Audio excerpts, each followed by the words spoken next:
visually we approached the film with a desire to keep that small town naturalistic kind of feel. We knew that we couldn't go in and create something that was really slick and polished. It just didn't fit the milieu of the film and the story. And so we opted for an approach that used a lot of handheld, a lot of augmented existing light, using the sources that were there, both artificial and a lot of sunlight, and augmenting that and dare I say improving it, or at least improving it photographically to get what we needed. It's a very low budget film, but the strength of the writing and the credit, of course, to Mark Young for the script, who directed as well. The strength of the writing attracted a level of talent that is rather exceptional at this budget level. Abigail Breslin, Sean Bean, James Purefoy, Alexa Vega, some extraordinarily talented folks.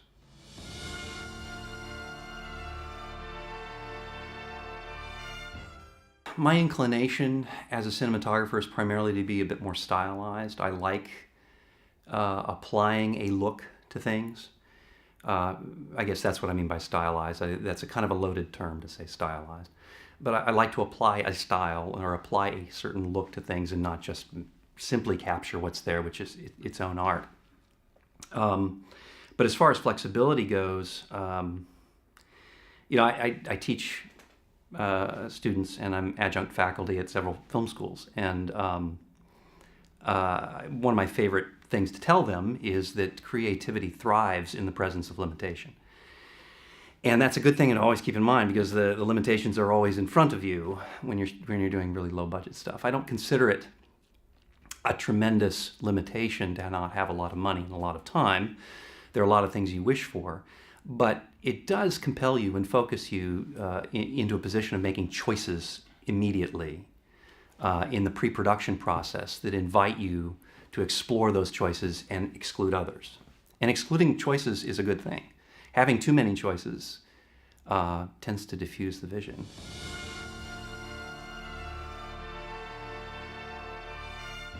I came up shooting film, always have, and was among the more reluctant to take up the digital tools that were there, because for quite some time, in my humble opinion, they weren't capable tools. Any tool that represents an inherent set of compromises you have to work around, it doesn't seem like a capable tool to me. And so I was kind of late to the party as far as the digital goes. But the capability of the tools has improved so dramatically that they represent fully capable, able tools from which you can choose. And they've become, in a way, another tool to choose from alongside film. I would choose film in its various formats, 16 millimeter, even 8 millimeter, or different processing techniques or different post techniques. Even, so silly things like baking film in the oven creates a different kind of a look. So the idea that film is somehow the only gold standard by which you can achieve this whole range of looks has never really been true entirely of film. Film's always been manipulated by other means and other forces. And I kind of look at digital the same way now, that it approaches the image with a desire for the maximum fidelity and richness and tremendous bit depth and a beautiful signal. But the tools that have grown up alongside it and along with it largely have come over from the film side in post, allow you to manipulate it. It's like you're not gonna to bake a file or a computer in the oven, but you effectively do the same kind of thing in post. And so digital is a capable tool. It can be used and moved in different directions to say certain things. And so even if you asked me to take a side, I couldn't.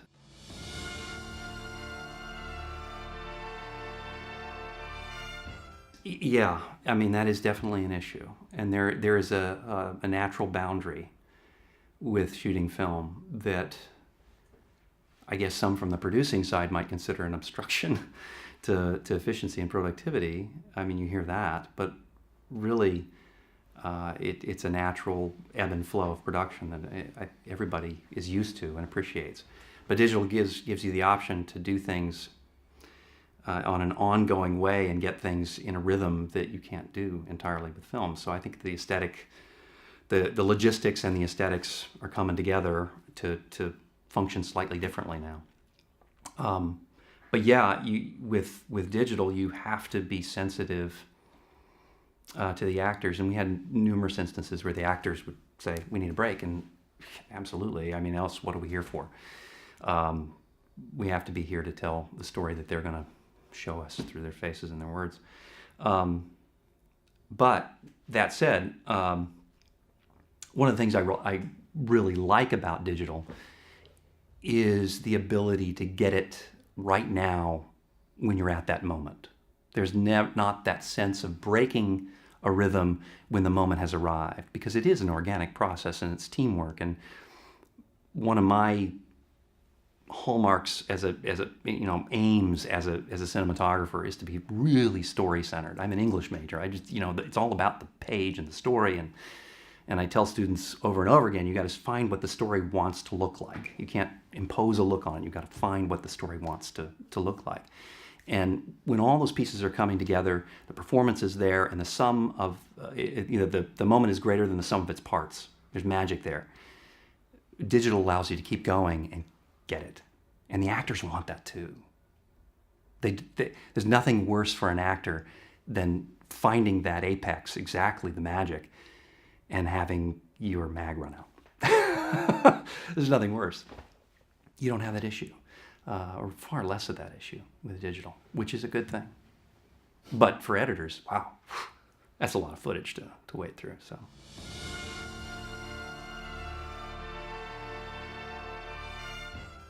The film business is something you grow up hearing from people, you can't possibly make a living doing that. Because if you don't grow up firsthand in Los Angeles, and I was a Navy brat, we lived everywhere. If you don't grow up firsthand seeing it up close in a community for which it is a part of the fabric of the community, it just seems so remote. But I always sparked to imagery and music, especially, and seeing how images, in fact, that's seeing how images and music work together, and there's a certain rhythm and emotional tone to cinematography that shares a similar aesthetic space with music. And music is always highly evocative for me. In fact, I love to know who the composer is when I'm shooting a feature. And if they've got any initial ideas that the director is fond of, we love to hear that, because it lends an emotional timbre that words are hard to put around. So I'd always felt that affinity. But I was certain I couldn't make a living doing that. And then I pretty much had followed that course in my late 20s. I was a marketing director for a mutual funds firm. Yeah, I was a cubicle guy, and creating marketing materials and in the world of Wall Street. And I did that for about 3 years and realized that I could never live out the life as cubicle guy. And so I left that, and my wife, who is extraordinarily gracious, said, "You've got to do what you love." And so I decided to go back to film school, do my master's, my MFA, at the University of North Carolina, Greensboro. And in my final year of graduate study, I won Kodak's Cinematographer Scholarship.